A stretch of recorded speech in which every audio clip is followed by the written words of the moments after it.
এটা একটা কাঠগোলাপের গাছ, অনেক দিন রিপোর্ট করা হয় না, তো শিকড়ের টপটা ফেটে গেছে, তো আজকে রিপোর্ট করার জন্য নিয়েছি।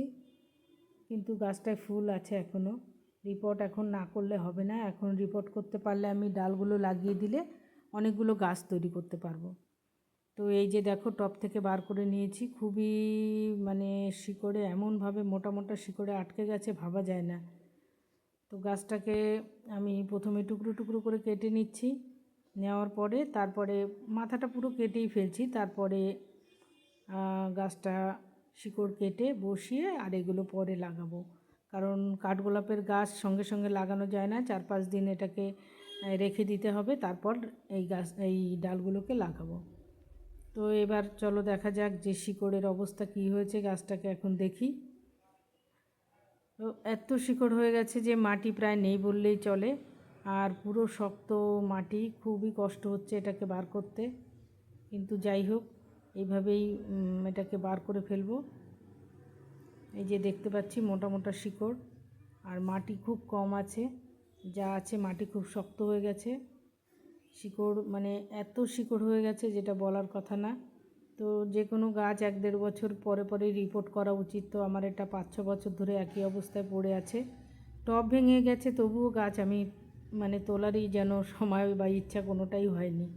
যাই হোক, আজকে যখন নিয়েছি একে রিপোর্ট করেই ছাড়বো। তো এই যে দেখো শিকড় মোটামুটি কেটে ফেলে দিয়েছি। এইবার একে একটা নতুন টবে মাটি দিয়ে কম্পোস্ট নিমখোল দিয়ে বসিয়ে দেব। তো এবার গাছটাকে বসিয়ে দিচ্ছি, আর ডালগুলোকে পরে লাগাবো, 4-5 দিন যাক, তারপরে একটা মিডিয়াম সাইজের টবে লাগিয়ে দিচ্ছি। এই মাটি কিছুটা দিলাম, আর কিছু এখন তো কম্পোস্ট নেই যার জন্য দিতে পারিনি, আমি 2-1 দিনের ভিতরে এর উপরে কম্পোস্ট এনে দিয়ে দেবো, কম্পোস্ট নিমখোল আর দিয়ে দেব। তো যে কোনো গাছ রিপোর্ট কিন্তু খুবই জরুরি তার ফুলের জন্য, গাছের গ্রোথের জন্য।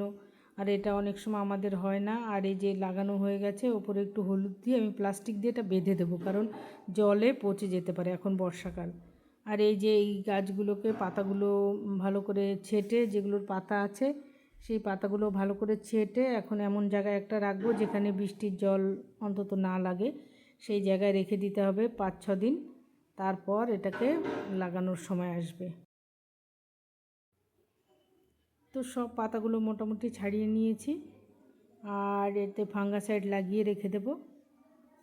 তারপর দেখব কিভাবে এগুলো লাগানো যায়। সাধারণত বালিতে লাগালেই ভালো হয়, আর বালিতে লাগাতে হবে, আর অবশ্যই ফাঙ্গাসাইড লাগাতে হবে, বৃষ্টির জল যাতে না লাগে সেদিকে খেয়াল রাখতে হবে।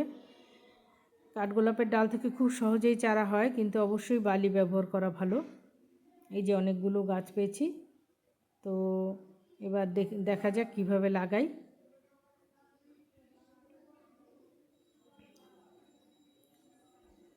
প্রায় 7 দিন হয়ে গেছে, গাছগুলো একটু বেশি দেরি হয়ে গেছে। আমি ফাঙ্গাসাইড লাগিয়ে রেখে দিয়েছিলাম। এই যে বালি নিয়েছি টবের মধ্যে, এইবার এই বালির মধ্যে আমি লাগিয়ে দেব। আরও গাছগুলো লাগিয়েছি, সেগুলো লাগানো হয়ে গেছে, বালি আর মাটি মিশিয়ে সেগুলো লাগিয়েছি, আর এগুলো শুধু বালির ওপর লাগিয়ে দিচ্ছি। দেখা যাক কোনগুলো কেমন কিভাবে হয়, কটা বাঁচাতে পারি কটা পারি না, কারণ এই গাছগুলো অনেকে চেয়েছে আমার কাছে, তাদেরকে দিতে হবে আমার এই গাছগুলো। তো আমার তো একটা আছে, আর একটা হয়তো রাখবো, বাদ বাকি সবাইকে দিয়ে দেবো। খুব মোটা মোটা গাছ, এবার ছোট ছোট টবেই দিয়েছি, একটা একটা করেই লাগালাম। এবার এই বালিতে যেহেতু এত মোটা গাছ ধরে রাখতে পারবে না, তো এর উপর আমি খানিকটা মাটি দিয়ে দিচ্ছি, যাতে গাছগুলো ভালো করে শক্ত হয়ে আটকে থাকে। আমি কিন্তু ভিতরে মাটি দিইনি, শুধু ওপরেই মাটি দিয়েছি। আর এই যে এইগুলো লাগিয়েছি একটা টবের মধ্যে, এটাই বালি আর মাটি মিশিয়ে লাগিয়েছি। তো কেমন লাগলো ভিডিও? ভালো লাগলে লাইক করো, সাথে থেকো। আজ এই পর্যন্তই, টাটা, বাই বাই।